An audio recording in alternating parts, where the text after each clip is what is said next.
जो कौम रमजान शरीफ में नमाज न पढ़े, सोचिए वो कौम कैसे, इज्जत कैसे मिलेगी मेरे भाई, बताओ। अल्लाह के घर में आने तैयार नहीं हो, सबके घर जाने तैयार हो, खुदा के घर में आना नहीं चाहते। जिस दिन इस कौम को नमाज की अहमियत पता चल जाएगी, इनसे मुसल्ला नहीं छूटेगा। जिनको नमाज की अहमियत पता चली, उन्होंने जंगों में भी नमाज नहीं छोड़ी। जिनको नमाज की अहमियत पता चली, उन्होंने करबला में भी नमाज नहीं छोड़ी। जिनको नमाज की अहमियत पता चली, उन्होंने मैयत, गम और खुशी में भी नमाज नहीं छोड़ी। उनकी शान कुरान बयान करता है। उनकी शान क्या है? अल्लाह पाक इरशाद फरमाता है, तराहुम रुक्कान सुज्जदा यबतगूना फदलन मिनल्लाहि व रिदवाना सीमाहुम फी वुजूहिहिम मिन असरिस सुजूद। कि जब तुम उनको देखोगे, या तो वो तुम्हें रुकू करते नजर आएंगे, या तो वो तुम्हें सजदे करते नजर आएंगे। और रुकू और सजदे के जरिए से वो खुदा को राजी करना चाहते होंगे, उसका फज़ल तलाश करते होंगे। और जो रुकू और सुजूद कसरत से करते हैं, अल्लाह ने उनके चेहरों को सजदों की बरकत से चमका दिया है। सुभान, नारे तकबीर, नारे रिसालत, मसलके आला हजरत, जश्ने दस्तार बंदी, नारे तकबीर।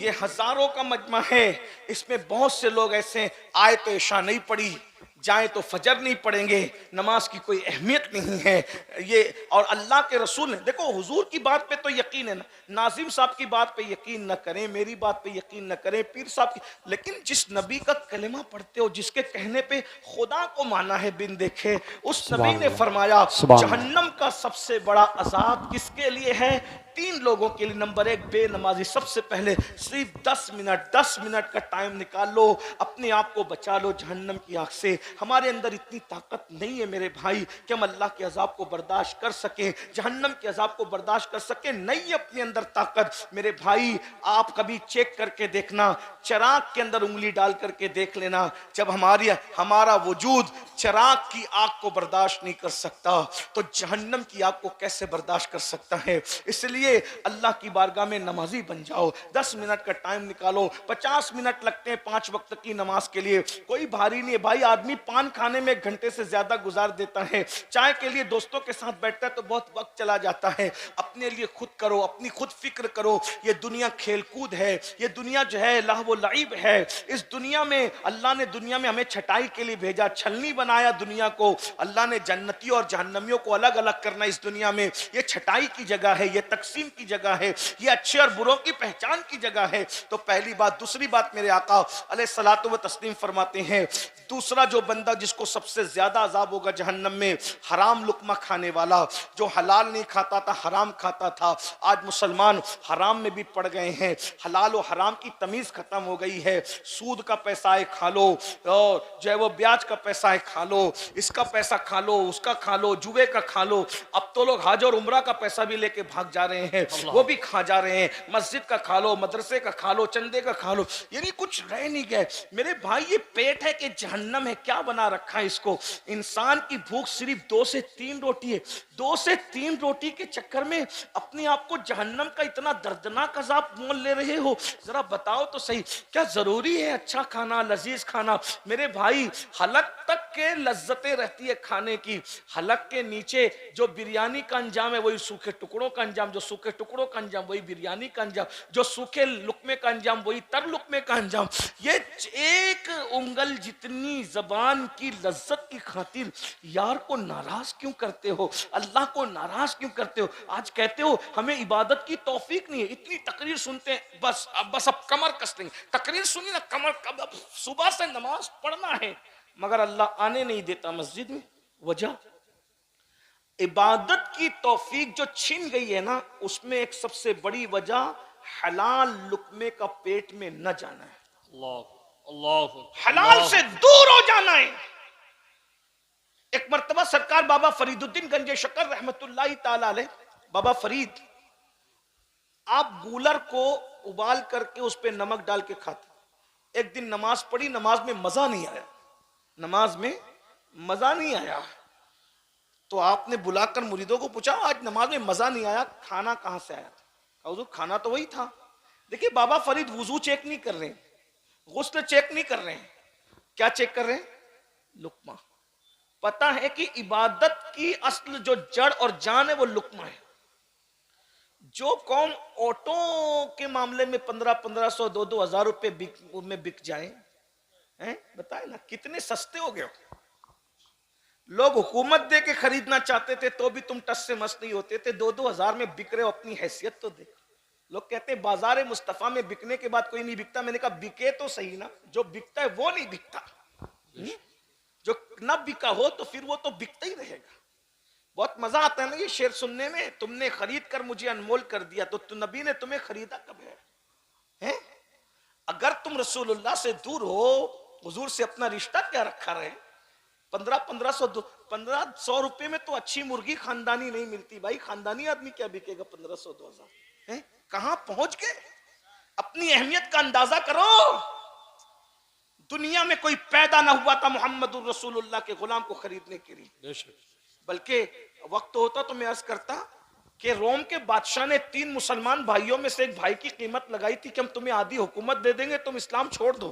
कहा इस जैसी करोड़ों हुकूमतें दे तो भी हम रसूलुल्लाह का नाम लेना न छोड़ा। इस्लाम क्या चीज? सुभान अल्लाह, सुभान अल्लाह। और उसके बाद फिर दीन से बरगश्ता करने के लिए वजीर ने अपनी बेटी को दांव पे लगा दिया। वाकया बहुत बड़ा तवील है, मैं वाकये की तरफ नहीं जा सकूंगा क्योंकि मुझे सफर करना है। आपने लेट माइक दिया, मैं चाहता 12 साढ़े 12 बजे मुझे यहाँ से निकलना था, 12:30 तो बज ही चुके हैं। बस मैं इख्तिसार के साथ काम लेकर, वरना मैं जो वो मेरा सफर आगे का मुलतवी ना हो जाए, इसलिए मैं जल्दी से बात खत्म करना चाहता हूँ। आखिरी में वजीर ने अपनी बेटी को लगा दिया पीछे सहाबी रसूल के, उस नौजवान सहाबी के पीछे कि ये लड़की इसका ईमान ले। वो रोज लड़की जाती थी, लड़की को वो देखते भी नहीं थे, नमाज में मसरूफ थे, नमाज में मसरूफ थे, लड़की को देखते। लड़की बाहर आके कहती थी आज ऐसा लगता है जैसे उसकी इबादत की रात है। दूसरी रात गई फिर उसकी इबादत की रात है, तीसरी रात। हमारे यहाँ तो इबादत की रातें कभी कभी आती थी, सहाबा के लिए तो हर रात इबादत की रात। सुभान अल्लाह। हम कभी कभी आने वाली रातों में भी सो जाते हैं और वो हर रात को इबादत करते थे। एक बात कहूं, उन्होंने अपनी हर रात को शबे बारात बनाया था, अल्लाह ने उनके हर दिन को ईद कर दिया। सुभान अल्लाह। रातों को शबे बारात तुम बना लो, तुम्हारे हर दिन को ईद कुदरत कर देगी।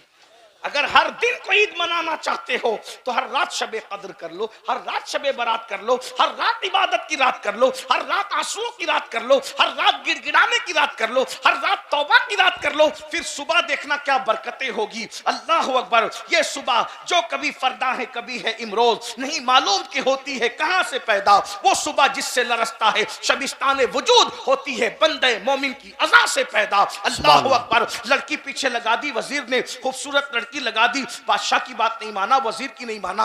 हुस्न की बात तो सभी मानते हैं, हुस्न की बात तो सभी को समझ में आती है। पता चला बातिल की साजिश रोज अव्वल से यही है, मुस्तफा जाने रहमत के गुलामों को उनसे दूर करने के लिए हुस्न को पीछे लगा दो।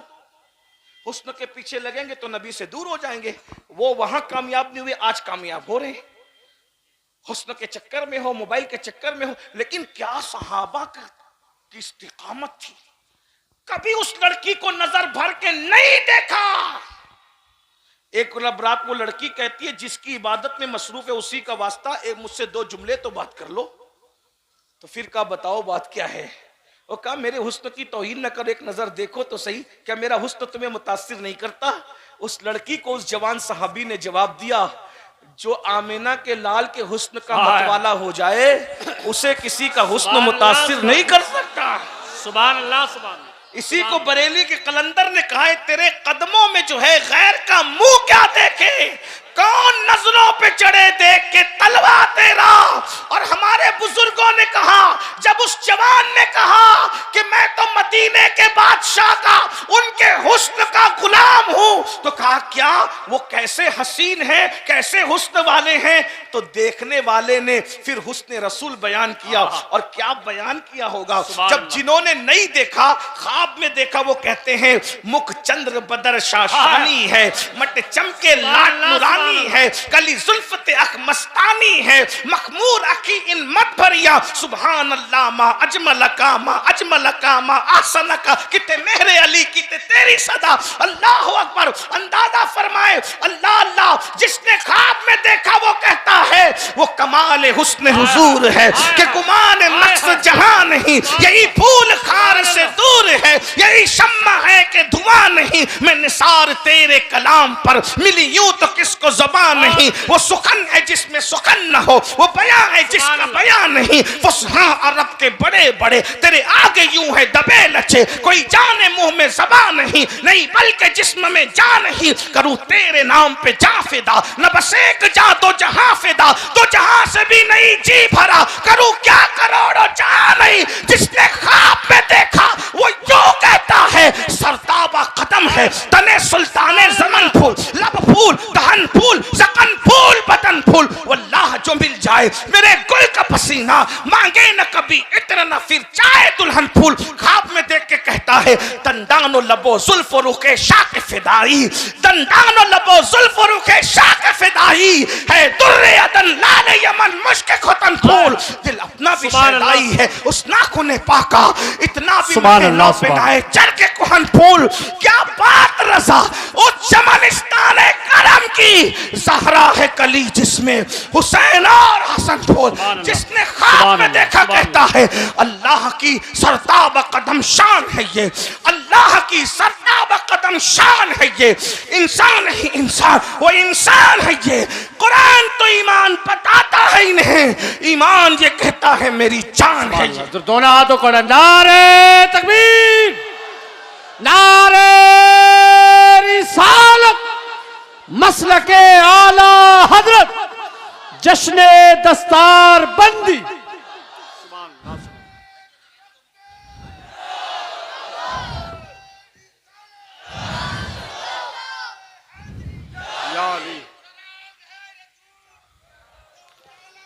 सुभान अल्लाह,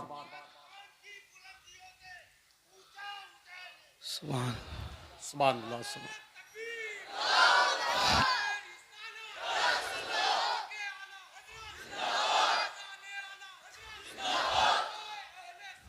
जिंदाबाद,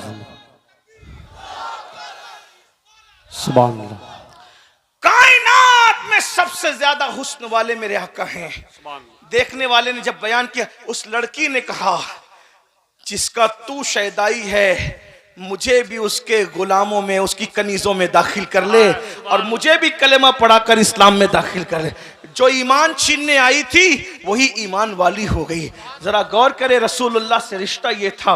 बहरहाल मैं क्या अर्ज कर रहा था मेरे भाइयों, लुकमा जो गया ना, लुकमा हलाल लुकमा गया, सब कुछ गया। अल्लाह अकबर। बाबा फरीदगंज शकर सरकार ने फरमाया कि खाना का तो कहा कि सरकार वो तो गुलर थे लेकिन आए थे कहाँ से, कहा वही जहाँ से आते थे। कहा फिर मुझे नमाज में मज़ा क्यों नहीं आता।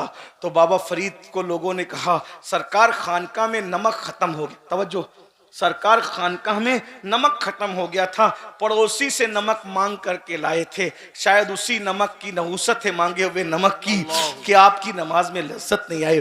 फरमाया आज के बाद फीके गूलर खिला देना, लेकिन किसी पड़ोसी के यहाँ का मुझे मत खिलाना। ये जो आज हमारे यहाँ सब कुछ हो रहा है ना, नमाज की तौफीक, ना इबादत की तौफीक, ना हुजूर अलैहिस्सलातु व तस्लीम की तरफ तवज्जो, ये सब इसी वजह से है। तो अल्लाह के रसूल अलैहिस्सलाम फरमाते सबसे ज्यादा अजाब दूसरे नंबर पे किसी को होगा, हराम खाने वाले। हराम लुक़मे से बचो, तौबा करो अल्लाह की बारगाह में। और तीसरी चीज मेरे आका फरमाते हैं सबसे बदतरीन अजाब तीसरे नंबर पे जिसको होगा, इतना अजाब किसी को नहीं होगा। फरमाया जिना करने वाली मर्द और जिना करने वाली औरतें, और इनको तो इतना अजाब होगा। फरमाया अगर शादीशुदा से जिना किया है तो पूरी उम्मत को जितना अजाब होगा, तन्हा आधा शादीशुदा से जिना करने वाले से अजाब होगा। अंदाजा फरमाइए, अल्लाह के रसूल अलैहिस्सलाम फरमाते हैं उनको आग की कमीज पहनाई जाएगी, जानियों को आग की कमीज। और उस आग की कमीज का आलम यह है कि अगर वो पहाड़ पे रख दिया जाए तो पहाड़ जलकर रेजा रेजा हो जाए। और सिर्फ इतना नहीं, उनकी आंखों में आग की सलाखें डाली जाएगी, उनकी आंखों में आग भर दी जाएगी। कौन सी, दुनिया की नहीं, जहन्नम की। मेरे भाइयों बताओ ना, ये जिना की फिल्में देख के मिलता कि ये तो गुनाह बेलज्जत खूबसूरत है, इसको देख के बीमारियां हैं, बर्बादियां हैं, तबाहियां हैं। नहीं नहीं, अपना काम नहीं है मेरे भाई, हुजूर के हुस्न की तरफ आओ, हुजूर से मोहब्बत करो, अल्लाह के रसूल से दिल लगाओ। हम बर्दाश्त नहीं कर सकते, बल्कि आपको बताऊं, अल्लाह के रसूल अलैहिस्सलातु व तस्लीम फरमाते हैं, जानियों को क़यामत में इस तरह लाया जाएगा कि उनके गर्दनों से उनके ये कोनियां बंदी होगी जहन्नम की जंजीरों से, जहन्नम की चैन से बंदी होगी, और आंखों में सलाखें डाली जाएगी, और मुंह से पाखाना उगल रहा होगा, बदन पर बिच्छू चिपके हुए होंगे। ये कैफियत होगी, ये कैफियत होगी, पूरा मैशर उन पे लानत करता होगा। और जब हजरत मालिक कहेंगे कि इनकी आंखों में आग भर दो, इनके हाथों को जला दो, जकड़ दो जंजीरों से, इनके पैरों पर जो है वो गूजे बरसाओ, वो कहेंगे अफसोस अफसोस हम पे रहम किया जाए। तो हजरत मालिक कहेंगे जो दारोगा जहन्नम है कि जब अल्लाह तुम पे रहम नहीं करता तो हम तुम पे क्यों रहम करे। तो मेरे भाइयों, रंगरेलियां हैं, रंगरेलियां हैं, निकलो, जवानी को एंजॉय करो। मैं नहीं कहता हूं कि देखिए हमारे खुशकी दकियानुसियत नहीं है, जवानी को एंजॉय करो। अगर जवानी एंजॉय होती है हुस्न से होती है, तो हुजूर से बढ़ के हुस्न वाला कौन है।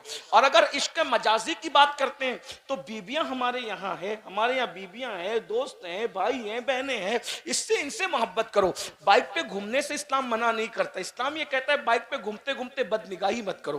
पिकनिक से इस्लाम मना नहीं करता, इस्लाम कहता है पिकनिक पे जाओ, मगर किसी के चेहरे को पाप के तकने की बजाय फूलों को तक करके देखो कि इसकी इतने खूबसूरत है तो इसके बनाने वाले के हुस्न का आलम क्या होगा। ये तसव्वुर है हमारे यहाँ। इंजॉय करो, जवानी इंजॉय करो, भरपूर करो, अच्छा खाओ, अच्छा पहनो, अच्छी जगह घूमो।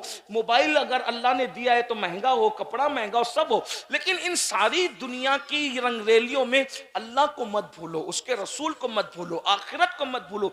ये मत भूलो कि एक दिन दुनिया छोड़ना है, एक दिन दुनिया कूच करना है, एक दिन दुनिया से रुखसत होना है। हर वक्त निगाह में बस हराम मत करो, हराम से बचो, फर्ज और वाजिब पर अमल करो, एंजॉय करो दुनिया बरतने के लिए। हुजूर गौसे पाक तो इतने महंगे कपड़े पहनते थे, इतने महंगे कपड़े बादशाह भी नहीं पहन सकता था।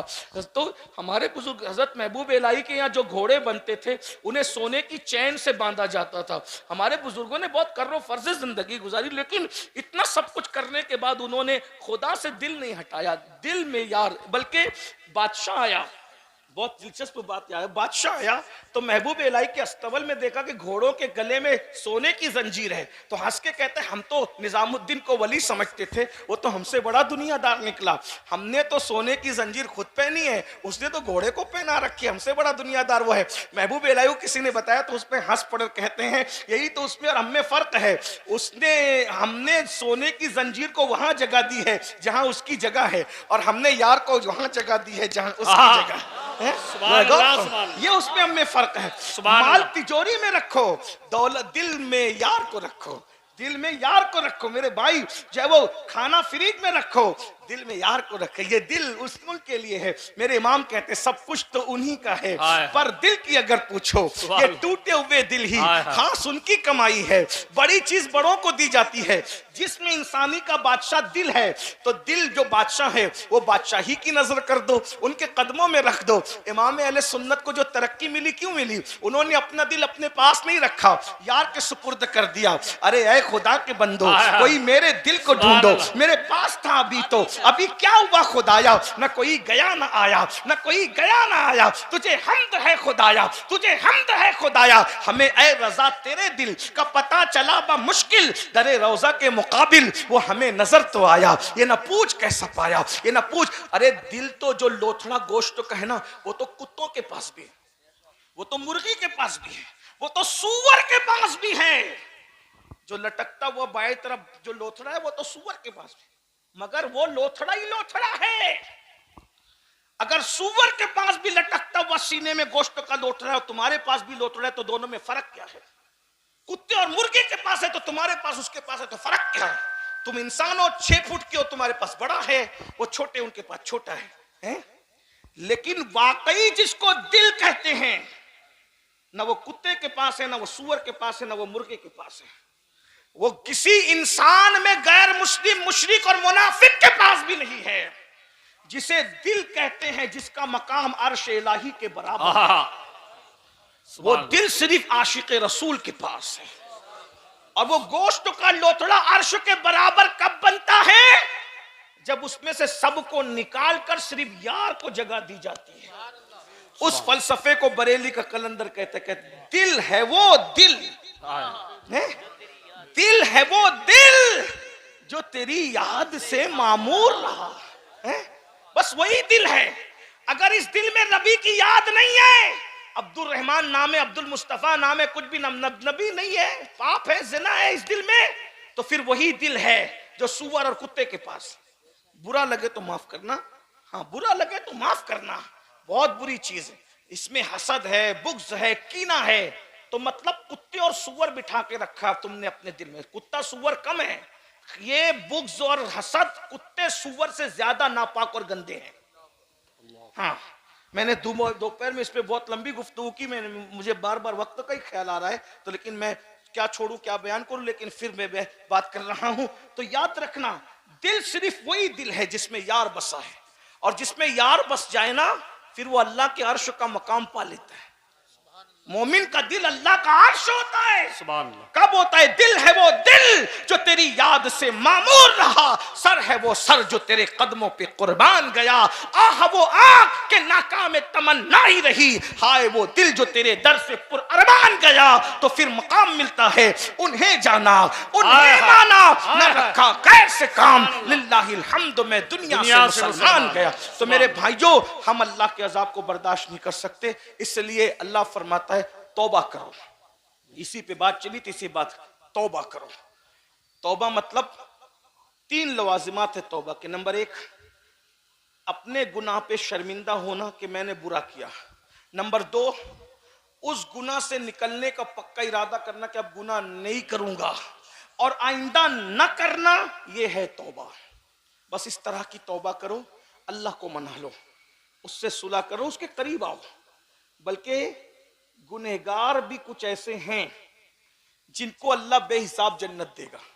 अल्लाह उम्मुल मोमिनीन के मजार पे रहमत और नूर की बरसात फरमाए। उम्मुल मोमिनीन सैयदा आयशा सिद्दीका ने पूछा, या रसूल अल्लाह, इन नेक लोगों के बारे में तो सुनते हैं कि वो बेहिसाब जन्नत में जाएंगे, गुनहगार भी कुछ हैं ऐसे? तवज्जो है, बहुत खूबसूरत तोहफा ही है आज की महफिल का। या रसूल अल्लाह, कुछ गुनहगार भी हैं जो बेहिसाब जन्नत में जाएंगे?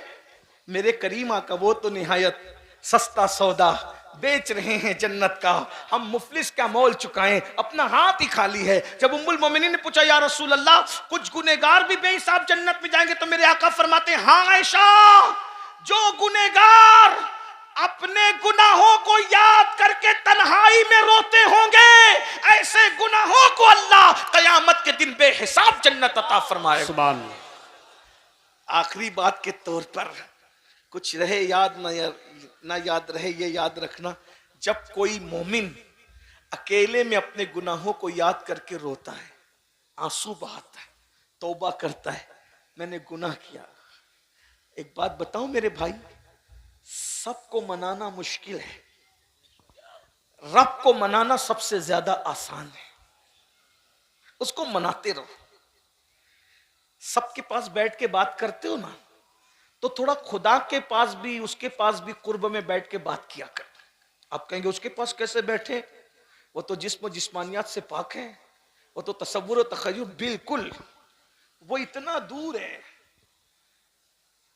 अपने शान और मर्तबे के एतबार से कि उससे दूर कोई नहीं। वो इतना करीब है अपने इल्म और कुदरत के एतबार से कि उससे ज्यादा करीब कोई नहीं। दूरियां इतनी कि तसव्वुर में ना सके, तखय्युल में ना सके, और कुर्बतें इतनी, हुआ माकुम ऐनमा कुंतुम, ये है किसी और खुदा की ये शान है, ये तो रब्बे मोहम्मद ही की शान है ना, है हुआ माकुम ऐनमा कुंतुम, तुम जहां कहीं हो अल्लाह तुम्हारे साथ है। सुभान अल्लाह। तुम्हारे साथ, वो तुम्हारे साथ है। बंदे तू दूर मत समझ। वो कहा कितना साथ है भाई, साथ तो सभी होते हैं। तो फिर क्या कहा, हाय हाय हाय, अल्लाह अकबर, व इज़ा सअलका इबादी अन्नी फइन्नी करीब। सुभान अल्लाह। साथ है ना, तो महबूब जब मेरा पता मेरे बंदे पूछे कि अल्लाह कहाँ है, तो कहो करीब है। अरे करीब भी तो कोई करीब होता है, कितना करीब? तो फिर कहता है नहनु अक़रबु इलैहि मिन हब्लिल वरीद, तेरा रब तेरी शहरक से ज्यादा करीब है।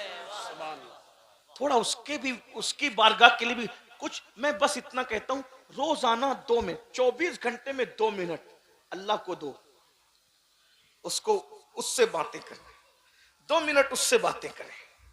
चले, उससे बातें कोई कर नहीं सकता, लेकिन मुनाजात के माना में, हाँ, समझाने के लिए थोड़ा आसान करना पड़ता है, लेकिन पुश्त पे बैठे हुए अहले इल्म के ख्याल की वजह से कुछ वजाहत भी मंजूर होती है। उससे कोई, वो किसी से बातें नहीं करता, उससे कोई बात नहीं, लेकिन मुनाजात 2 मिनट अपने अल्लाह से बातें कर, अपने यार से, है सबके टाइम दे। ये मक्कार लोगों के पास घंटों बैठते हो, खालिके वफा के पास भी कुछ वक्त निकालो ना, बैठ अपने मसाइल उससे कहना सीखो, उसको कहो मुझे माफ कर, मैंने गुनाह किया, अकेले में बैठ के बोलो, झूठ बोला था ना, माफ कर, नमाज छूट गई थी ना, माफ कर, नजर बहक गई थी, क्योंकि उसे सब पता है। और जब ये सब बोलोगे ना, यकीन से तो रोना आएगा, आंसू निकलेंगे, और यही होती है कबूलियत का वक्त। जिससे नाराज होता है उसको अपनी बारगाह में रोने की तौफीक उससे छीन लेता है, और जिससे खुश होता है उसको अपने लिए खूब रुलाता है। सुभान अल्लाह। जब वो रुलाए तो समझ लेना कि आप करम की तवज्जो नजर हो रही, इधर हो रही, उस वक्त तो मांगना वो कबूलियत का वक्त होता है, टाइम कबूलियत, जो मांगोगे मिलेगा। तो तन्हाई में बैठ के, ना बच्चा देख, कोई नहीं, बच्चा भी नहीं, बीवी कोई नहीं होना चाहिए, बस आप और आपका रब। एक वक्त ऐसा, मैं और मेरा अल्लाह, कोई नहीं चाहिए अब बीच में। 2 मिनट, अगर ये 2 मिनट नहीं निकाल सकते तो फिर जाओ अपना ठिकाना कहीं और ढूंढ। अल्लाह के लिए 2 मिनट नहीं है तुम्हारे पास, उसने सारी जिंदगी तुम्हें दी नेमत। हमसे बढ़कर फिर ना हंजार, बदकार, बेवफा कोई नहीं है। मैं गुस्से में नहीं कह रहा हूं, लेकिन बस रोजाना आसान वक्त बता दूं, बिस्तर पे जाने से पहले वुजू कर लो, और बिस्तर पे बैठो तन्हाई में, या कहीं भी बैठ जाओ, मस्जिद में बैठ जाए भी बैठ जाओ, वो तो हमारी जान से ज्यादा, शहरक से ज्यादा करीब है। रो, उसकी बारगाह में रो, गिड़गिड़ाओ, 2 आंसू आ जाए, बस वो 2 आंसू पर ही मान जाता है। उसके यहाँ 2 आंसू, उसके यहाँ अल्लाह की मोहब्बत में निकलने वाले आंसू शहीद के खून से अफजल है। शहीद के खून से कीमती मोमिन की आंख से निकलने वाला आंसू है जो अल्लाह की खौफ और मोहब्बत में निकलता है। और क्या करता है सुनिए, हदीस पाक है, जब किसी मोमिन की आंख से इश्क और खौफ का आंसू निकलता है तो लोग समझते हैं जमीन पे गिर रहा है, रुमाल में लग रहा है, कुर्ते पे गिर रहा है, लेकिन अल्लाह फरमाता है मैं उसको अपनी हथेली में उठाता हूं। जैसा कि उसकी हथेली हमारी हथेलियों की तरह नहीं, उसके हाथ हमारे हाथों के, वो अपने दस्ते कुदरत में उठाता है, और फिर उन आंसुओं को वो रख देता है। ये आंसू कब काम आएंगे पता है? जब जहन्नम भड़क रहा होगा, तो जहन्नम भड़क रहा होगा तो उसको कोई नहीं बुझा पाएगा। लोग कहेंगे हमारी नमाजों का वास्ता रुक जा, रोजों का वास्ता रुक जा, ज़कात का वास्ता आ जा, और नार नहीं रुकेगी जहन्नम। इतने में हुजूर तशरीफ लाएंगे, साथ में जिब्रील अलैहिस्सलाम होंगे, जिब्रील के हाथ में पानी का प्याला होगा, हुजूर वो पानी लेके जहन्नम पे छिड़क देंगे, जहन्नम ठंडी हो जाएगी, आग वापस जाएगी। आका पूछेंगे जिब्रील ये कौन सा मुबारक पानी है जिसने जहन्नम बुझा दी? अर्ज करेंगे हुजूर ये पानी नहीं है, ये आपके उम्मतियों के आंसू है जो अल्लाह के खौफ से रातों को बहा करते थे। सुभान। अब बताओ, जो रात में बहने वाले आंसू जहन्नम की आग को ठंडा कर दें, वो दुश्मनों की नफरतों को क्यों ठंडा नहीं कर सकते? वो दुनिया की मुसीबतों को क्यों ठंडा नहीं कर सकते? तो बस एंड हो रही बात। तो अल्लाह फरमाता है कि मैं उसको अपने दस्ते कुदरत में उठा लेता हूं। फिर अल्लाह फरिश्तों से कहता है, फरिश्तों ये मेरे लिए रोया है, मैं इसको क्या दूं? हाय हाय, फरिश्तों से पूछा जा रहा है ये मेरे लिए रोया है, सबके लिए रोया ना, जरा रब के लिए रो के देखो, गिड़गिड़ाओ उससे रिश्ता करीब करो। और एक बात याद रखना, ये मत सोचना कि मैं अनपढ़ हूं और मैं पढ़ा लिखा नहीं हूं, मुझे तो कुछ नहीं आता। वो वहां कुछ बहुत डिग्रियों की वहां जरूरत नहीं है, वहां सिर्फ यकीन की जरूरत है, वहां सिर्फ यकीन की जरूरत, मोहब्बत की जरूरत है। बाज मर्तबा डिग्रियां वाले पीछे हो जाते हैं, यकीन वाले उनसे आगे बढ़ जाते हैं। ये भी उन्वान अलग सा है, उसकी बात अभी मैं नहीं करता, लेकिन बहरहाल बात इतनी याद रखना, ये मत सोचना मैं बहुत गुनहगार हूं। मेरे भाई वो अपने बंदों से माओं से ज्यादा प्यार करता है, 70 माओं से ज्यादा प्यार करता है, करोड़ों माओं से ज्यादा प्यार करता है। हमारे बुजुर्गों ने कहा उससे ज्यादा हमसे कोई प्यार नहीं करता, इतना याद रखना, ज़हन में रखना। बच्चियों से भी कहता हूं, रिश्ते नहीं आते ना और तावीज के चक्कर में बाद में पड़ो, पहले अल्लाह के यहाँ गिड़गिड़ाओ। हाँ, जिसको रब मिल सकता है गिड़गिड़ाने से, शौहर नहीं मिल सकता। अच्छा, अपने हमने दरअसल में हिंदुस्तान में जो वो रहते रहते दूसरों को देखा देखी हमारी भी जहनियत बदलती है। अल्लाह से रिश्ता कम है, तावीज़ों से ज्यादा है। मैं तावीज का मुखालिफ नहीं हूं, लेकिन तावीज जहां काम आता है वहीं आता है, हर जगह तावीज ने काम नहीं आना है। अल्लाह से रिश्ता जोड़ क्या है जो वहां नहीं मिलता, उससे करीब आओ, वो तो तुम्हारी शहरक से ज्यादा करीब है। उसने कैद लगाई कि नेक होगा तो करीब हूं, मुत्तकी होगा तो करीब हूं, मस्जिद का इमाम होगा तो करीब हूं। ताजिर के करीब ने कोई कैद लगाई? कुछ कैद नहीं लगाई। जो अल्लाह का बंदा है अल्लाह उसकी शहरक से ज्यादा करीब है। तो अल्लाह फरिश्तों से पूछता है, मेरे लिए ये रोया ना, मेरे फरिश्तों क्या दूं? ये फरिश्ते फरिश्ते हैं। कहा अल्लाह इसको नवाज, सुभान, इसके अमल का इसको 70 दर्जा दे। कहा नहीं ये थोड़ा है, ये नहीं, ये तो दूसरों के लिए भी है ना। कहा मौला इसका अमल कबूल कर ले, इसको नवाज दे। कहा नहीं ये थोड़ा है। कहा फिर? कहा मौला इसको ये नेमत दे। कहा ये थोड़ा है। कहा मौला फिर तू ही बता तू क्या देगा। अब सुनो, अल्लाह कहता है चूंकि रोया मेरे लिए है ना, तो मैं इसको इनाम ये दूंगा कि बेहिसाब जन्नत अता करूंगा, और फिर अपने जमाल से नकाब उठाऊंगा और उसको कहूंगा जब तक तेरा दिल चाहे तू मुझे देखता रहे, मैं तुझे देखता। सुभान अल्लाह। मुसलमानों क्या मजे आएंगे। अरे जब उसका महबूब के हुस्न का ये आलम है, तो महबूब को पैदा करने वाले खालिक के हुस्न का आलम क्या होगा। और रोने पर अल्लाह ने बेहिसाब जन्नत की बशारत दी है। इसलिए अपने गुनाहों को याद करके रो और गुनाहों से तौबा करो, माफी मांगो। आज अल्लाह ने जिंदगी दी है, माफी मांग लो। क्या मैं उम्मीद कर सकता हूं कि आज हम रस्मी तौबा की बजाय सच्ची तौबा करें, शर्मिंदगी वाली तौबा, निदामत वाली तौबा, गुनाहों से हिजरत वाली तौबा, हमेशा के लिए गुनाह छोड़ देने वाली तौबा। जो नौजवान अब तक गाने सुनते थे, गंदे गाने, गजलें, गंदी गजलें, बुराई, गंदी फिल्में देखते थे, तौबा कर लें। किसी औरत पे बदनजरी की थी, तौबा कर लें। नमाज छोड़ी थी, तौबा कर लें। हराम लुक्मा खाया था, तौबा कर लें। सब मिलके, हम में कोई नहीं है कि जो के कह सके कि मैं नेक हूं। जो अपने आप को नेक समझे उससे बुरा कोई नहीं है, है ना। हम सब गुनहगार है, पापी है, बदकार है, लेकिन अल्लाह माफ करता है। बल्कि मिल के तौबा करने वालों के लिए एक अलग शान है? अल्लाह पाक इरशाद फरमाता है, तूबू इलल्लाहि जमीआ अय्युहल मुमिनून लअल्लकुम तुफ्लिहून। ऐ मोमिनो तुम जमा होके तौबा करो, इज्तिमाई तौबा करो, ताकि अल्लाह तुम्हें कामयाबी अता फरमाए। सुभान अल्लाह। अकेले तौबा करने की बरकत है, लेकिन जमा तो सब जमा हो गए। अब आओ सब मिल के तौबा कर। खुशी का सौदा है, जबरदस्ती नहीं है। ये शायर की तरह नहीं कि समझे भी तो बोलो सुभान अल्लाह, नहीं, ये नहीं, दिल से है। तो कितने लोग दिल से तैयार है मेरे साथ, वो बताओ इंशाअल्लाह। सुभान अल्लाह। अब ये समझ लो, हाथ तो उठाए, अल्लाह बरकत दे, उनके हुए हाथों की लाज रखे। अगर कोई सच्ची तौबा नहीं करता, जबानी इस्तगफार पढ़ता है, तो गोया वो अल्लाह का मजाक उड़ाता है, अल्लाह के साथ मजाक है। इसलिए ये बात याद रखना। बोलो अब कितने लोग तैयार हो सच्ची तौबा के लिए? इसका मतलब इरादा मजबूत उठा के रखें। देखिए उलमाए किराम सब बुजुर्ग लोग, इसका मतलब आप लोग तैयार। सुभान। आइए, तो इसका मतलब नमाजों की पाबंदी होगी ना इंशाल्लाह, इंशाल्लाह, हैं?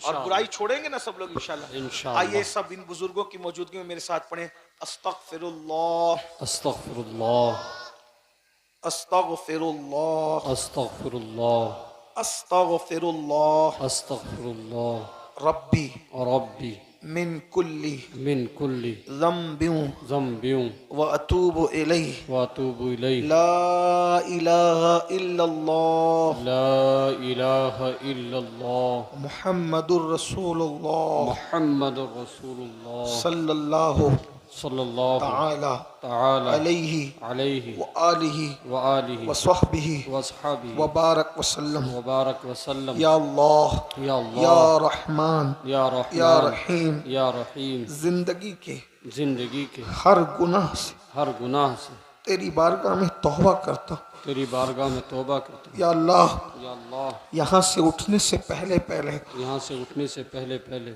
मेरी मगफिरत फरमा। मेरी मगफिरत। हो रहे हैं, लोगों ने बहुत कोशिशें की, बहुत काविशें की, लेकिन फिर जब देखा कि किसी तरीके से कामयाब नहीं हो सकते, तो गरीब नवाज के कत्ल के लिए एक नौजवान को तैयार किया, और नौजवान को तैयार करने के बाद कहा जाओ और उस फकीर को कत्ल कर दो, इसलिए कि जब उसको कत्ल कर दोगे उसका किस्सा तमाम हो जाएगा। मेरे नौजवानों, गौर से सुनना, हमेशा याद रखना, ईंट का जवाब पत्थर से नहीं दिया जाता, गाली का जवाब गाली से नहीं दिया जाता, कांटों के मुकाबले में कांटे नहीं बिछाए जाते, नफरतों के मुकाबले में नफरतों का सौदागर नहीं बना जाता। इसलिए कि अगर कांटों के मुकाबले में कांटे बिछाओगे तो जमीन कांटों से भर जाएगी। हम अपने वलियों के आस्थानों पर चादरें तो डालते हैं, फूल तो पेश करते हैं, उनसे हम सीखते क्या है?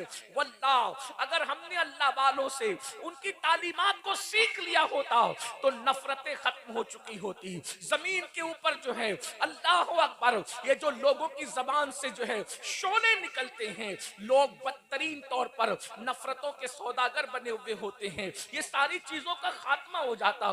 मेरे भाई याद रखना, किसी बहुत बड़े मुफक्किर ने कहा था, गंदगी को गंदगी से साफ नहीं किया जाता, गंदगी को पानी से साफ किया जाता है। इसलिए तुम गंदगी मत बनो बल्कि पानी बनो। इसलिए कि गंदगी पसंद इंसान भी गंदगी को पसंद नहीं करता, बल्कि पानी का मुतलाशी रहता है। गंदगी बोझ है, पानी जरूरत है। अच्छी तरह याद रखना, लोगों की जरूरत बनोगे तो इज्जत पाओगे। जब पानी नहीं आता तो हिंदू भी दुआ करता है पानी बरस जाए, मुसलमान भी दुआ करता है पानी बरस जाए, सिख भी दुआ करता है पानी बरस जाए, ईसाई भी दुआ करता है पानी बरस जाए। कोई गंदगी को नहीं मांगता, लोग पानी को मांगते हैं। गंदगी को गंदगी से साफ नहीं किया जाता, गंदगी को पानी से साफ किया जाता है। इसलिए पानी बनने की कोशिश करो, गंदगी को साफ करने की कोशिश करो। अगर कोई रिश्तों को तोड़ता है, हमें जोड़ने की जरूरत है। कोई हमसे दूर जाता है, हमें उसके करीब जाने की जरूरत है। कोई नफरतों की बोली बोलता है, हमें मोहब्बतों की बात करने की जरूरत है। किसी मुफक्किर ने कहा था, जब नफरतों की और मोहब्बतों की जंग होती है, नफरतें हार जाती है, मोहब्बतें जीत जाती है। अगर जीतना है तो नफरत वाले मत बनो बल्कि मोहब्बत वाले बनो। सुल्तानुल हिंद को कत्ल करने के लिए अल्लाह अकबर, एक नौजवान को तैयार किया गया। नौजवान जज्बाती होते हैं, अच्छाई भी जल्दी कबूल करते हैं, बुराई भी जल्दी कबूल करते हैं। नौजवानों का दिल नर्म होता है। अल्लाह अकबर, याद रखें, बद्र में मक्के के बाज गुंडे नौजवानों को ही वरगला करके लाए थे हुजूर के खिलाफ, और हुजूर भी उनसे मुकाबले के लिए नौजवानों को ही लेकर के आए थे। पता चला नौजवानों की बड़ी अहमियत है। मेरे जवानों, एक जवान को तैयार किया और तैयार करने के बाद कहा, जाओ और उस फकीर को जा करके कत्ल कर दो, उसका किस्सा तमाम कर दो। वो नौजवान आया और अपनी कमर के अंदर एक खंजर बांध करके लाया। सुल्तानुल हिंद सरकार गरीब नवाज लोगों के दरमियान बैठकर अपना वास कर रहे थे, नसीहत कर रहे थे, यानी जिसको अपनी आम जबान में कह लें तकरीर कर रहे थे गरीब नवाज लोगों के दरमियान बैठकर। हम लोग तो बहुत लंबी लंबी तकरीरें करते हैं, लेकिन फिर भी बहुत तब्दीली नहीं आती। गरीब नवाज की तकरीर 5 मिनट की होती थी, 7 मिनट की होती थी, 10 मिनट की होती थी। बहुत मुख्तसर गुफ्तगू करते थे, बहुत सादे से जुमले होते थे। वहां जुमले सजा और संवार कर नहीं बोले जाते थे। जुमले पर तवज्जो चाहता हूं, हम लोग जबान संवारे हुए लोग हैं, वो लोग दिल संवारे हुए लोग थे। अपनी जबान पर मेहनत करते हैं, उन्होंने अपने दिलों पर मेहनत की थी। बहुत माजरत के साथ एक बात और कह दूं, आप बुरा ना माने तो हम अपने जुमलों को बेचते हैं, वो अपने जुमलों को रज़ाए इलाही के लिए कुर्बान किया करते थे। मेरे भाइयों, उनकी जिंदगी से किस तरीके से इनकलाब पैदा हुआ है। अल्लाह अकबर। मेरे आका सल्लल्लाहु अलैहि वसल्लम के दीवानों, मैं यहाँ पर चंद मिसाल देता हूँ। गरीब नवाज की तकरीर कैसी होती थी, 2-2, 3-3 जुमले में आपकी तकरीर खत्म हो जाती थी। अल्लाह अकबर। मिसाल के तौर पर सुल्तानुल हिंद सरकार गरीब नवाज फरमाते हैं, गरीब नवाज की तकरीर का हिस्सा जरा सुन ले। फरमाते हैं, अल्लाह अकबर, अल्लाह के नजदीक हजारों गुना से भी ज्यादा बढ़कर अगर कोई चीज है तो वो किसी मुसलमान को जलील करना है। अल्लाह अकबर, किसी मुसलमान को जलील करना यानी हजारों गुना इंसान को उतना नुकसान नहीं पहुंचाते जितना किसी मुसलमान को जलील करना नुकसान पहुंचाता है। मेरे भाइयों, अगर किसी की उल्टी गिनती शुरू होती है तो मुसलमानों को जलील करने की वजह से। अब इसकी तशरीह में थोड़ा दो जुमले फकीर से भी सुन ले। आप कहते हो ना कि मौलाना मेरी उल्टी गिनती शुरू हो गई, कारोबार बहुत अच्छा चलता था, अब मैं रिवर्स गियर लग गया है, कारोबार अच्छा नहीं चलता, पता नहीं किसने क्या कर दिया है, बेटी को अच्छे रिश्ते नहीं आते, पता नहीं किसने क्या कर दिया है, बहुत परेशान रहता हूँ, पता नहीं किसने क्या कर दिया है, सुकून की नींद नहीं आती है, पता नहीं किसने क्या कर दिया है, बहुत अच्छा नहीं लगता, पता नहीं किसने क्या कर दिया। ओ मेरे भाई, किसने कुछ नहीं किया, तूने किसी मुसलमान को जलील किया होगा, इसलिए तेरी रोजी अल्लाह ने काट दी है, तुझसे अल्लाह ने खुशियां छीन ली है। मेरे भाइयों, आज इस मजमे में बैठकर अपने अमाल का एहतिसाब करो, बताओ तुम मुसलमानों को जलील करते हो कि नहीं करते, रुस्वा करते हो कि नहीं करते। याद रखना, काबतुल्लाह की हुर्मत से बढ़कर अगर किसी की इज्जत है तो एक मुसलमान की इज्जत है। हजारों किलोमीटर दूर काबे की तरफ पैर नहीं फैलाते। मैं आपके इस अदब को सलाम करता हूं, बहुत अच्छा करते हो, लेकिन जिसकी हुर्मत काबे से बढ़कर है उसको मां बहन की गाली देते हो। किस दीन पर अमल कर रहे हो? अल्लाह के रसूल सल्लल्लाहु अलैहि वसल्लम ने ईमान वाले की हुर्मत को काबतुल्लाह से बड़ी फरमाया ए काबे, तेरी हुर्मत बहुत बड़ी है, जो तेरे इर्द गिर्द चक्कर लगाए उसके गुनाह माफ होते हैं, मगर ए काबा, तेरी हुर्मत से बढ़कर मेरे ईमान वाले उम्मती की हुर्मत है। अगर मुसलमान यही सोच ले कि मोमिन की हुर्मत काबे से बढ़ के है, तो वो क्या किसी मोमिन पे केस करेगा? किसी मोमिन की गीबत करेगा? जब काबे की बुराई नहीं करते तो जिसकी हुर्मत काबे से बढ़कर है उसकी गीबत कैसे करते हो? जब हजारों किलोमीटर दूर काबे की तरफ पैर नहीं फैलाते तो जिसकी हुर्मत काबतुल्लाह से बढ़कर है उसकी बेटी के रिश्ते को गलत बयानी करके क्यों तोड़ते हो? उसकी अच्छी रोजी चलती है तो उसके दुश्मन क्यों बनते हो? उसके खिलाफ मक्र क्यों करते हो? दरअसल सबसे बड़ा मसला यह है कि हमने गोश्त, अंडा, मछली को इस्लाम समझ रखा है, जुमा की 2 रकत नमाज को इस्लाम समझ रखा है, सिर्फ टोपी पहनने को इस्लाम समझ रखा है, सिर्फ चेहरे पे दाढ़ी रखने को मुकम्मल इस्लाम समझ रखा है। अरे दाढ़ी, टोपी, जुमा की 2 रकत, सबकी अहमियत अपनी जगह है, मगर इस्लाम चंद अरकान का नाम नहीं है। इस्लाम मुकम्मल दीन है, इस्लाम मुकम्मल निजाम हयात है, इस्लाम मुकम्मल तालीम है। इसलिए याद रखना, सिर्फ 2 रकत जुमा पढ़ के कोई कामिल मोमिन नहीं हो सकता जब तक के मुस्तफा जाने रहमत के तमाम फरामीन पर अमल न कर ले, मुकम्मल दीन न सीख ले। खुदा की इज्जत की कसम, हमारा दीन इतना खूबसूरत है कि जिस दिन हम इस दीन का प्रचार करेंगे कोई टीवी चैनल पे बैठकर हमारे मजहब को गाली नहीं देगा, इसलिए कि इतना खूबसूरत दीन किसी के पास नहीं है जितना खूबसूरत दीन अल्लाह ने तुम्हें मुस्तफा जाने रहमत के जरिए से अता फरमाया। अंदाजा तो फरमाए हमारे दीन का हुस्न क्या है, हमारे दीन की खूबसूरती क्या है। अरब वालों को बताओ तो वो कुर्बान हो जाएं, अजम वालों को बताओ वो कुर्बान हो जाएं। आज मगरबी दुनिया में इस्लाम हमारे किरदार की वजह से नहीं फैल रहा है, सीरत मुस्तफा को पढ़ पढ़ कर लोग इस्लाम के दामन में पनाह लेने पे मजबूर हो रहे हैं।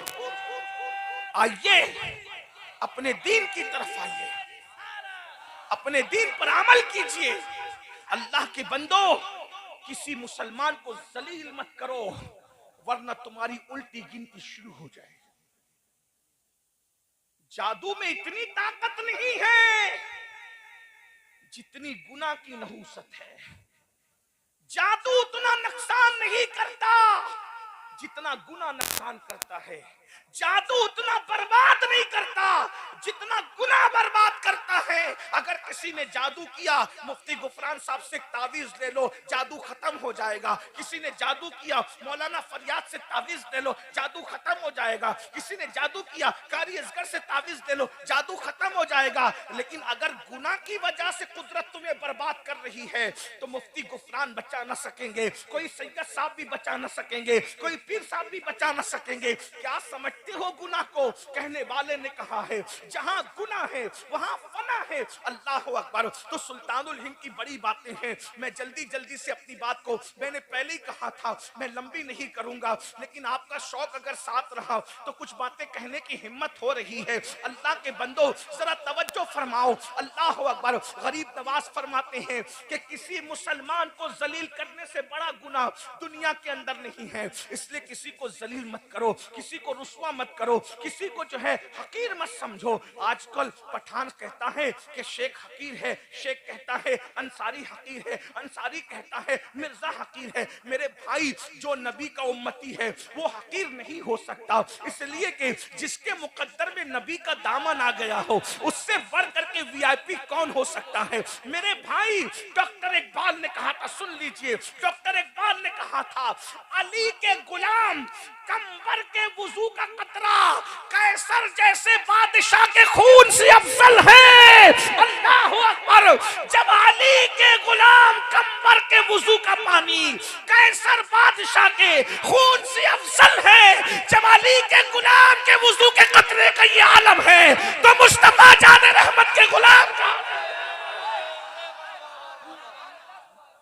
अंदाजा तो फरमाए, गौर तो फरमाए। इसलिए कोई बिरादरी हकीर नहीं है, कोई सिलसिला हकीर नहीं है, कोई मुसलमान हकीर नहीं है। नबी का जो गुलाम है हमारा वो इमाम है सैयदना फारूक आजम। जब भी बिलाल को कहते थे, हजरत फारूक आजम अरबी होकर हबशी बिलाल को कहते थे, खानदानी आजाद होकर गुलाम को जो आजाद करता गुलाम था उस बिलाल को कहते थे या सैयदना बिलाल, या सैयदना बिलाल। ए बिलाल, तू मेरा सरदार है, तू मेरा सरदार है। लोग कहते हैं गुलाम को सरदार कहते हो, कहा तुम इसका चेहरा देखते हो और इसके मुस्तफा वाला मैं दिल देखता हूं।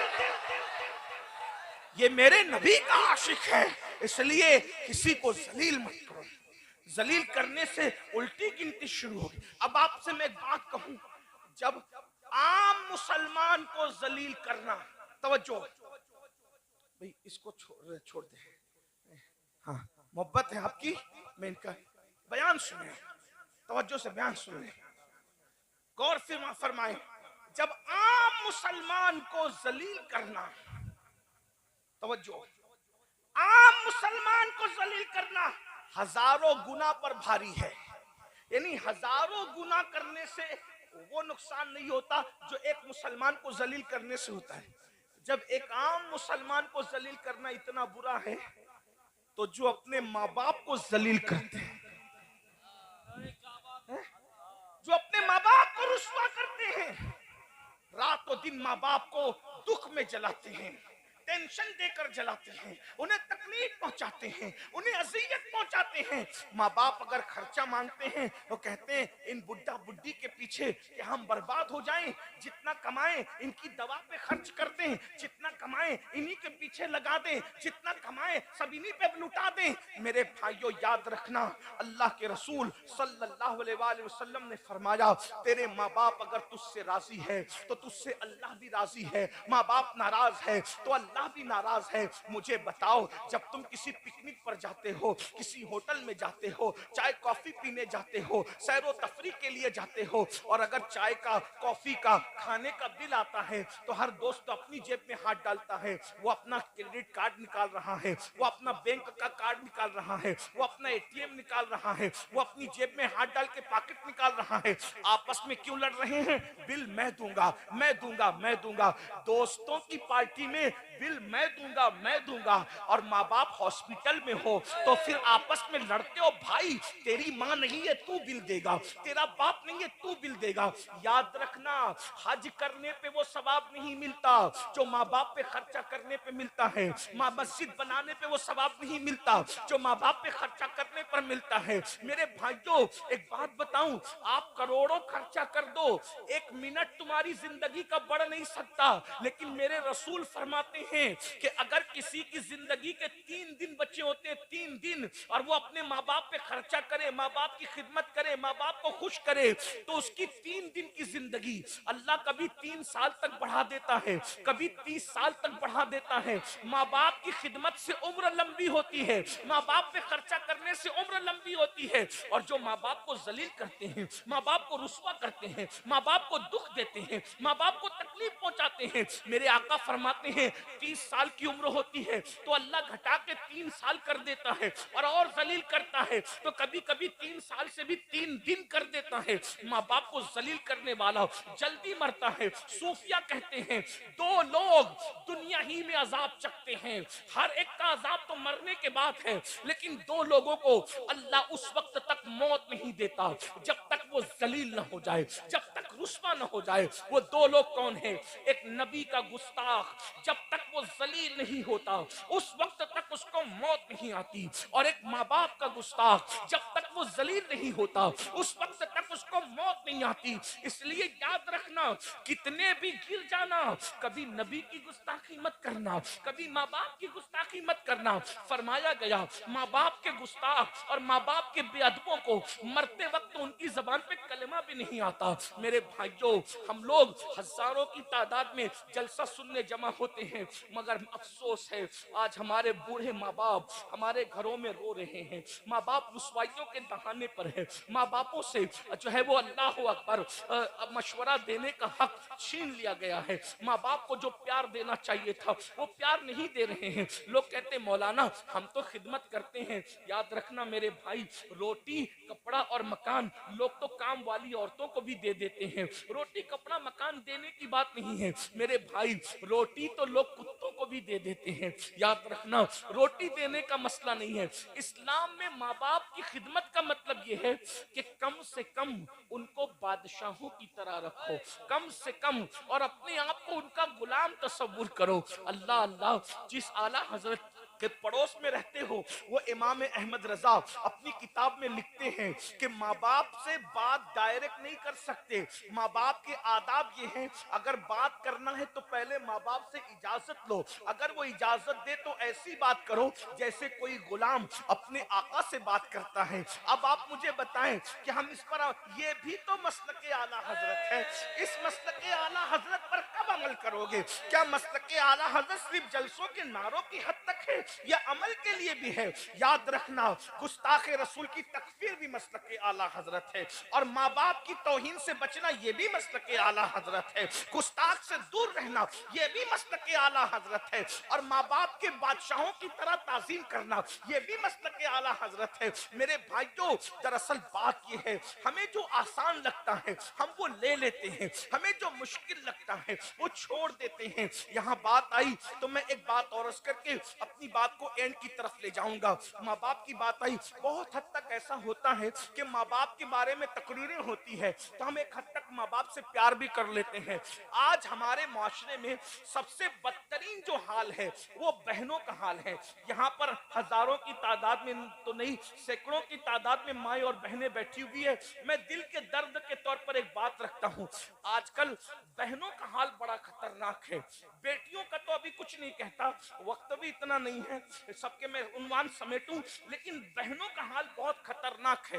बहनें आज बहुत जलील हो रही है, भाई लोग बहनों का हिस्सा नहीं दे रहे हैं, बहनों को बहुत तड़पाते हैं। पहले ऐसा होता था हमारे बचपने में कि जब सर्दियों की छुट्टी आती थी, गर्मियों की छुट्टी आती थी, तो औरतें जो है अपने मैके जाती थी, यानी अपने माँ के घर जाती थी बच्चों को लेकर, और वो जितने दिन छुट्टियों के रहते थे उतने दिन जब वो अपनी माँ के घर रहती थी, सही, अपने माँ के घर रहती थी। अल्लाह अकबर। मगर आज औरतें अपनी माँ के घर नहीं जाती, डर है, भाई को अच्छा नहीं लगता, भावज को अच्छा नहीं लगता, इसलिए अब वो सिलसिला टूट गया है। इसलिए कि जब बहनें आने वाली होती है तो भाई का मूड ऑफ हो जाता है, बहनों से आज कोई बात सही नहीं करता, एक तो उनका हिस्सा नहीं देते। याद रखना, सहाबा कहते थे जब तक के बहन बेटियों का हिस्सा देते रहोगे तब तक कयामत नहीं आएगी, जब बहन बेटियों का हिस्सा देना बंद कर दोगे तो कयामत का इंतजार करो। ये जालिम हुक्मरान कयामत की निशानियों में से एक निशानी है, ये बर्बादियां कयामत की निशानियों में से एक निशानी है, ये तुम्हारे घरों पे बिल्डोजर चलना कयामत की निशानियों में से एक निशानी है। बहन बेटियों का हिस्सा दे दो, ये तबाही नहीं आएगी, ये बर्बादी नहीं आएगी। रिश्तों का ख्याल करो, ये बर्बादी और तबाही नहीं आएगी। मेरे भाइयों, आओ एक बहन की इज्जत किस तरह की जाती है जरा उसको सुन लीजिए ताकि हम सीख ले बहन का मर्तबा क्या है। आज हमारी बहन से हमारी बात बंद है, बहन की कोई इज्जत नहीं है। आज जलसों में हम टॉपिक देते हैं लड़कियां मुर्तद हो रही है, क्यों मुर्तद हो रही है? अरे बहन को अगर तूने उसका हक दिया होता, बहन गुर्बत की चक्की में ना पिसती, बहन को तूने प्यार दिया होता। पता है आज बच्चियों को रिश्ते नहीं आते तो भाई उसको जहर की निगाह देखता है, तू जलील है, तू रुस्वा है, तू मनहूस है, इसलिए तुझे रिश्ते नहीं आते। जब उसको भाई का प्यार नहीं मिलता, जब उसको बाप का प्यार नहीं मिलता, जब उसको भावज का प्यार नहीं मिलता तो वो बच्ची नाचार दूसरी तरफ जो है प्यार की निगाह से दौड़ती है और वो जालिम लोग उसको जो है सब्ज बाग दिखाकर उसका ईमान छीनने की कोशिश करते हैं। याद रखना, जिस घर में बेटी को प्यार मिलेगा वो बेटी कभी बाहर नहीं जाएगी। आज घरों में वो प्यार का माहौल नहीं है। मैं आपको बताऊं रसूलुल्लाह ने बहन से कैसा प्यार किया। खाने से पहले नमक चखने की सुन्नत याद है, मिसवाक करने की सुन्नत याद है, बकरी का गोश्त खाना सुन्नत है, खाने से पहले मीठा खाना सुन्नत। ये सारी सुन्नतें जो तुम्हें नफ्स पर आसान लगती वो याद है। बहन पे सब कुछ कुर्बान कर देना ये भी तो सुन्नत है। हुजूर ने कैसे प्यार किया बहन से वो देखो। फतेह मक्का का दिन है, वैसे हुजूर अलैहिस्सलाम की कोई सगी और हकीकी बहन न थी, बहनें थी तो चचाजाद बहनें थी या रजाई बहनें थी। अब बताओ चचाजाद बहन और रजाई बहन से क्यों क्यों प्यार किया वो सुन लो। फतेह मक्का के दिन बड़े बड़े सरदार कह रहे हैं हमारे घर चलिए, एक से एक दस्तरखान तैयार है। हजरत अबू सुफियान की ख्वाहिश है हुजूर मेरे घर आ जाएं, दूसरे सरदारों की ख्वाहिश है, इकरमा की ख्वाहिश है मेरे घर आ जाएं, फुला की ख्वाहिश है मेरे घर आ जाएं। हुजूर जिसके घर जाते उसके घर को 4 चांद लग जाते। लेकिन फातेह मक्का कहते हैं सबकी दावत की अहमियत अपनी जगह है, मैं किसी के घर नहीं जाऊंगा। इस मक्के में मेरी चचाजाद बहन उम्मे हानी रहती है, मैं उसका दिल खुश करने के लिए उसके घर जाऊंगा। हुजूर ने चचाजाद बहन की इतनी इज्जत की और फिर लोगों के तरताजा दस्तरखान छोड़कर हुजूर बगैर बुलाए बहन के घर गए और उम्मे हानी से कहते उम्मे हानी घर में कुछ खाने को है? उम्मे हानी कहती या रसूल अल्लाह मैं तो गरीब हूँ, मेरे घर में बासी सूखी रोटी पड़ी हुई है, अगर चाहे तो वही खा लें। हुजूर ने बहन का दिल खुश करने के लिए, सोचो हुजूर ने बहन का दिल खुश करने के लिए सूखी रोटी के टुकड़े चबाने शुरू किए तो हुजूर के माथे पे पसीना आने लगा। ये बहन की इज्जत है। आज बहन से अपने ताल्लुकात अच्छे नहीं, हर साल उम्रे को जा रहे हो, रद्द कर दिया जाएगा मेरे भाई उम्रा बहुत माफी के साथ। हर साल हज कर रहे हो, तुम्हारे मुंह पे मार दिया जाएगा। मस्जिदें बना रहे हो, जहन्नम में कुचल दिए जाओगे अगर तुमने अपनी बहनों को खुश नहीं किया, अगर तुमने अपने भाइयों को खुश नहीं किया। अरे बहन तो इतनी कीमती होती है कि बहन की वजह से उसके ससुराली रिश्तों से हुजूर ने कितना प्यार किया। जब हुनैन फतेह हुआ, हुनैन की फतह हुई, बसना तो यह कि हुजूर की सीरत नहीं पढ़ी हमने, हर नंगे धड़ंगे पीरों की सीरत हमने गढ़ गढ़ के बयान की, लेकिन जिसकी सीरत को खुदा बयान करता है उसकी सीरत से हम दूर हो। हमारा तो पूरा फोकस सिर्फ करामतों पर है, सीरतों पर हमारा फोकस का। बताइए, बुरा मत मानना, अल्लाह के रसूल सल्लल्लाहु अलैहि वसल्लम हुनैन की जंग में माल गनीमत हाथ आया, बहुत माल हाथ आया। बहन तो फिर बहन होती, बहन हक़ प्यार करती भाई से। उतने में सहाबा को के पास एक औरत आई, और वो औरत आकर, बूढ़ी थी, वो आके कहती, किधर है तुम्हारा पैगंबर, मैं उससे बात करना चाहती हूँ। सहाबा ने कहा, तुम ऐसे कैसे कह सकती हो, इस तरह हम अपने नबी के बारे में जुमले नहीं सुन सकते। किधर है तुम्हारा पैगंबर, बात करना चाहती हूँ। तो उस औरत ने कहा, अरे मैं उसकी बहन हूं, बहन, मैं उससे बात करना चाहती हूँ, बहन हूं। साहबा ने कहा, उनकी तो कोई बहन हमने नहीं सुना कभी। कहा कि उनसे कहो कि जिस हलीमा सादिया का दूध पिया है, उस हलीमा की बेटी रजाई बहन शैमा तुमसे मिलने के लिए आई है। मुसलमानों, बहन की इज्जत तुम क्या जानो, अपनी बीवियों के कान भरने पर अपनी बहनों से बात बंद करने वालों। मैं अपनी माँ और बहनों से कहता हूँ, अपने शौहर को उसकी जन्नत से दूर मत करो। अगर तुमने शौहर को उसके भाइयों से दूर किया, उसकी बहनों से दूर किया, उसके माँ बाप से दूर किया, तो तुमसे बड़ा दुश्मन तुम्हारे शौहर का कोई नहीं है मेरी बहन, क्योंकि तू अपने शौहर को जन्नत से दूर कर रही है। तुम्हें चाहिए जिसका जो हक बनता है वो हक दे दो। तुम अपनी बहनों का भी हक दो और शौहर की बहनों का भी हक दो। तुम अपने माँ बाप का भी हक दो और अपने शौहर के माँ बाप का भी हक दो। माशरा खूबसूरत उसी वक्त तश्कील पाएगा, हक मांगने की बजाय बगैर मांगे लोगों का हक तकसीम करते रहो, माशरा खूबसूरत होता जाएगा। जब अल्लाह के रसूल ने, सुन लो, अल्लाह के रसूल ने जब शैमा का नाम सुना, लोग शीमा भी कहते हैं, शैमा भी कहते हैं, तलफ्फुज़ात के अंदर मैं आपको उलझाना नहीं चाहता, मैं फकीर आदमी हूं, जिस तलफ्फुज से भी आप बोले ठीक है, बात पहुंच जाए। शीमा भी सही, शैमा भी सही, बहरहाल ज्यादा सही उलमा ने फरमाया शैमा है। शैमा का नाम सुना, हुजूर उठ कर आए और उठ कर आकर शैमा को देखा। 50 साल के बाद पहली बार मुलाकात हुई थी, बल्कि और ज्यादा अरसा बीता था। 50 साल के बाद पहली मुलाकात दूध पिलाने वाली माँ हलीमा सादिया की बेटी से हुई थी। मगर जैसे सुना कि ये शैमा है, हुजूर अलैहिस्सलाम ने अपनी चादर अपनी बहन के लिए जमीन पे बिछा दी। हुजूर ने अपनी चादर अपनी बहन के लिए बिछा, वो मुज़म्मिल और मुद्दस्सिर वाली चादर। हुजूर बहन की इज्जत, दूध पिलाने वाली माँ हलीमा की बेटी रजाई बहन की ये इज्जत है।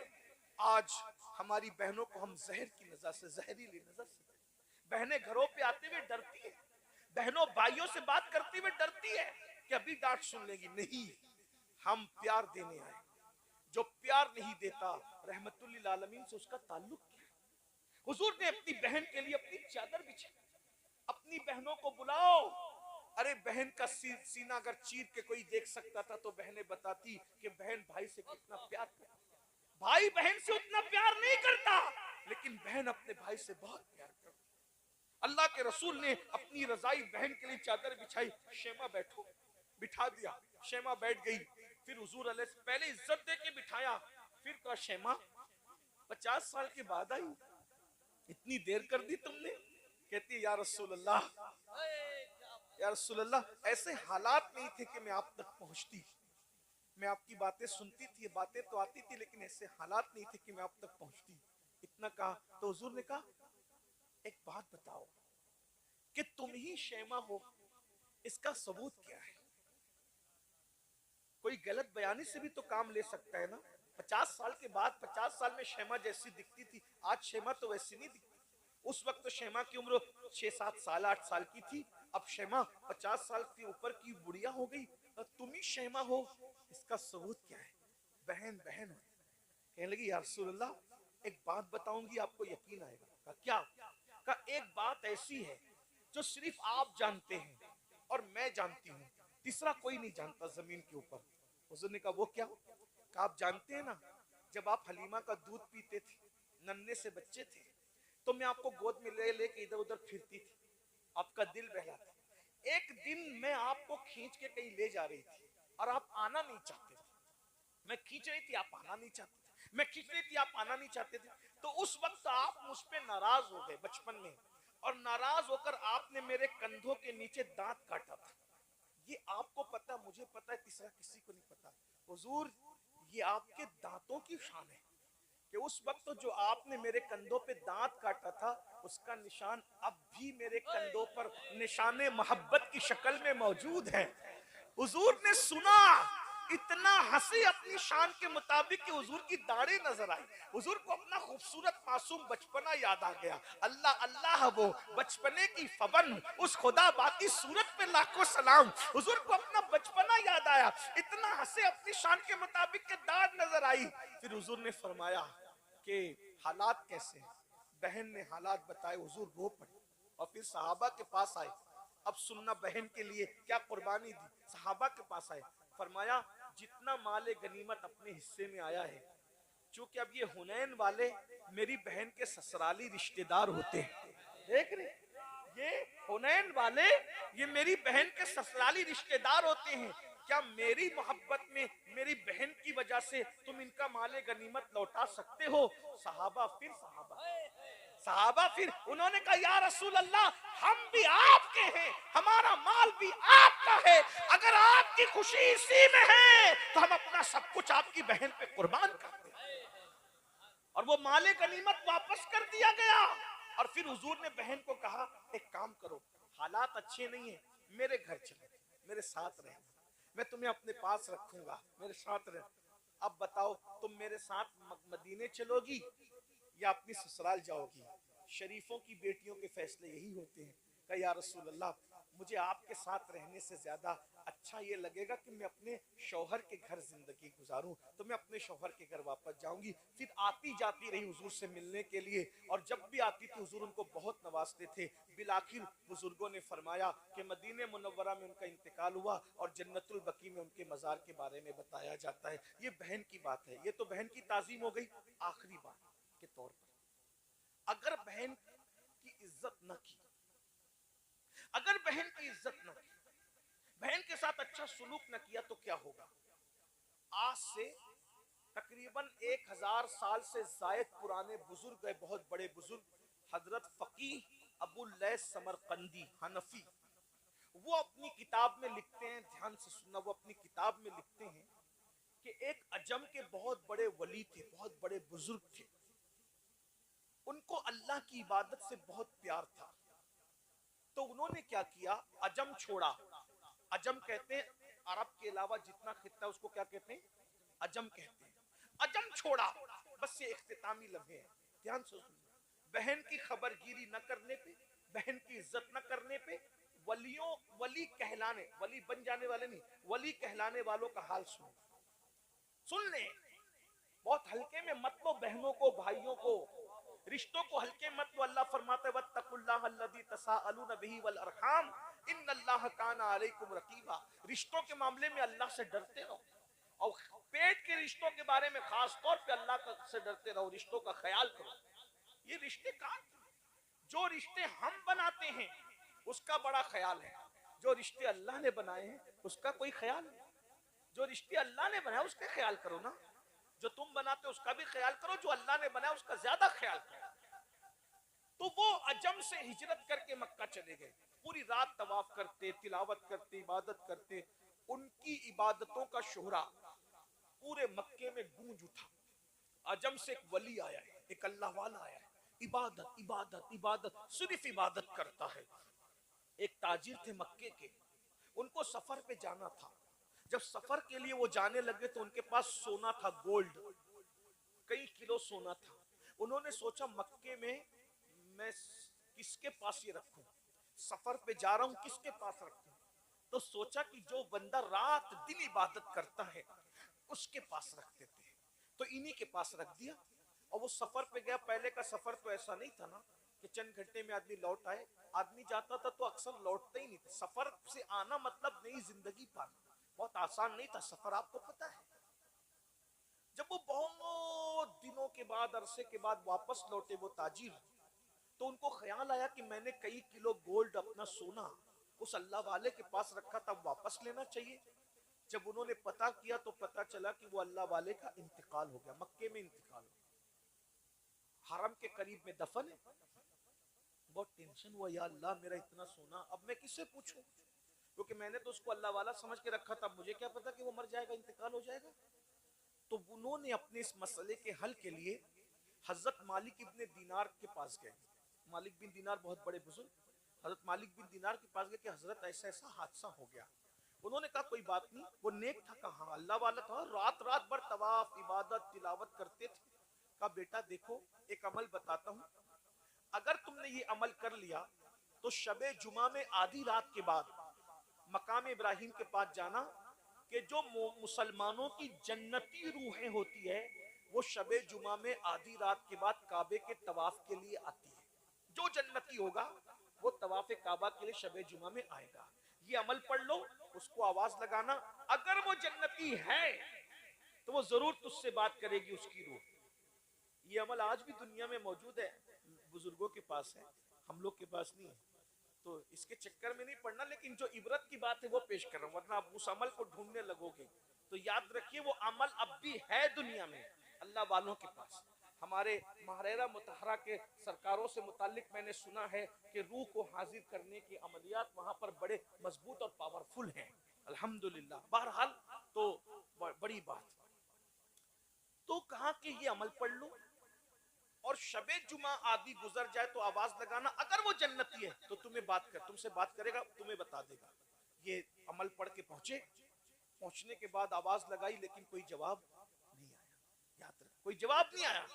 ये हजरत मालिक बिन दिनार के पास है। हजरत मालिक को दिनार ने कहा इन्ना लिल्लाहि व इन्ना इलैहि राजिऊन। इसका मतलब तुम जिसको जन्नती समझ रहे हो वो जन्नती नहीं है।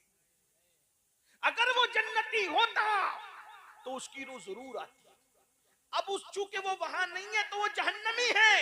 अब उसको भी मिलने के लिए जाना है तो एक कुआं है, उसका नाम है बीरे बरहूत। बीरे बरहूत जो फुला फुला मुल्क में, वहां जाओ, ये अमल पढ़ के जाओ, अब उसकी रूह तुमको वहां मिलेगी। मरता क्या ना करता, कई किलो गोल्ड और सोने का मामला था, वो बीरे बरहूत पर गया। आधी रात के बाद हिम्मत की दाद देनी चाहिए, और वहां आवाज लगाई तो उसकी आवाज आई। देख लो, रात रात भर तवाफ के बाद, रात रात भर तिलावत के बाद, रात रात भर नमाजों के बाद, नवाफिल के बाद, मक्के में दफन होने के बाद जन्नत नहीं मिली। जन्नत नहीं मिली क्योंकि शैतान की आदत है फराइज और वाजिबात से हटाकर नवाफिल में उलझा देता है इंसान को। पहले फराइज और वाजिबात है, नवाफिल का बाद में मर्तबा है। मेरे भाइयों, आज हम भी उसी में उलझे हुए हैं। जब वहां पर आवाज लगाई, उन्होंने आवाज दी, कहे अल्लाह के बरगजीदा बंदे, मैं तो तुम्हें नेक समझता था, मेरे गोल्ड को, ताजिर था, बोला मेरे गोल्ड को, मेरे सोने का क्या हुआ? तो कहा कि मैं खयानत करने वाला नहीं, मैंने तुम्हारे सोने को अपने घर के जीने के नीचे दफन किया है, जाओ और अपनी अमानत ले लो। उन्होंने कहा बहुत अच्छा, आप वाकई नेक है, इतने अमानतदार हैं। आपसे एक सवाल करता हूँ, इतने नेक होकर जहन्नम में कैसे आ गए? तो उन्होंने कहा सारी इबादत धरी के धरी रह गई, एक गुनाह की वजह से जहन्नम में आ गया हूं, बस एक गुनाह है। कहा वो क्या गुनाह हुआ आपसे? कहा गुनाह ये हुआ कि मैं इबादत के शौक में अजम छोड़कर, अपना वतन छोड़ के मक्का आ गया। एक बहन थी, पलट के मैंने कभी उस बहन की खैर खैरियत भी नहीं पूछी, बहन की कभी खैर खैरियत नहीं पूछी। तो जब मैं मरा, मुझे मौत आई और मेरी रूह अल्लाह की अदालत में हाजिर हुई, तो अल्लाह ने फरमाया तू अच्छा खाता रहा और तेरी बहन अच्छे खाने को तरसती रही, तू अच्छे कपड़े पहनता रहा, तेरी बहन कपड़ों को तरसती रही, तू अच्छे मकान में रहा, तेरी बहन टूटी फूटे मकान में जिंदगी गुजारती रही, इसलिए तूने बहन का हक अदा नहीं किया। जा, तेरी सारी इबादत धरी के धरी रहती है और बहन का हक अदा न करने की वजह से तुझे जहन्नम में दाखिल किया जाता। वाकई में नेक हूं, परहेजगार और मुत्तकी हूं, लेकिन सिर्फ बहन की हक तलफी की वजह से, बहन का दिल दुखने की वजह से, बहन का दिल टूटने की वजह से मैं जहन्नम में आ गया। इस मजमे में भी मेरे भाई हजारों लोग हैं, मौजूद होंगे, हमने बहन का दिल तोड़ा। मैं यही तो कहना चाहता हूं, जब आम मुसलमान का दिल तोड़ना, उसको जलील करना इतना तबाह कर देता है आदमी को, तो बहनों का दिल तोड़ना, भाइयों का दिल तोड़ना, माँ बाप का दिल तोड़ना, रिश्तेदारों का दिल तोड़ना कितना नुकसान पहुंचाएगा। फिर क्या हुआ?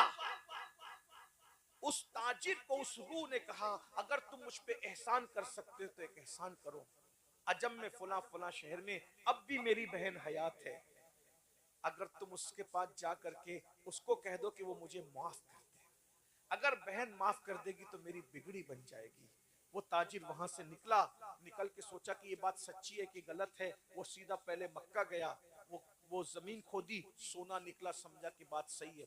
फिर वो अजम गया, अजम जाने के बाद जो पता बताया था, एड्रेस बताया था, जब वहां पहुंचा तो देखा एक बूढ़ी औरत है, बहुत बुरे हालात में है, टूटे फूटे मकान में है। जब वहां पहुंचा तो पहुंचने के बाद कहा, तुम फला फला को जानती हो? वो बैठी थी, उठ के खड़ी हो गई, रो पड़ी, वो मेरा भाई, वो मेरा भाई था, मेरा भाई था। वो तेरा भाई था? देखो बहन नाराज है, दिल तोड़ा गया है, हक तलफी की, फिर भी कह रही मेरा भाई, मेरा भाई।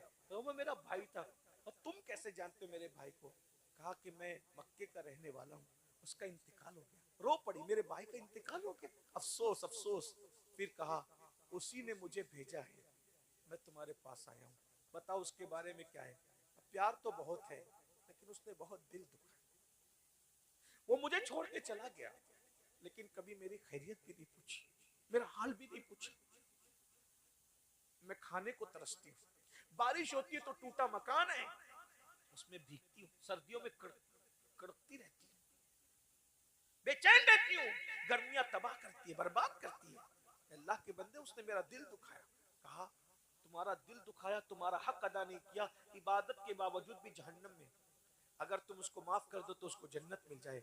बहन बहन होती है। कहा, अल्लाह अगर वो मेरी वजह से जहन्नम में, मैं दुआ करती हूँ अल्लाह उसे माफ कर दे। मैं भी माफ करती हूँ, लेकिन मेरे भाई का पैगाम लेके आने वाले, इतनी दूर से तू आया है, मेरे घर कयाम तो कर, कुछ रूखी सूखी खा ताकि मैं तेरी खिदमत करूं।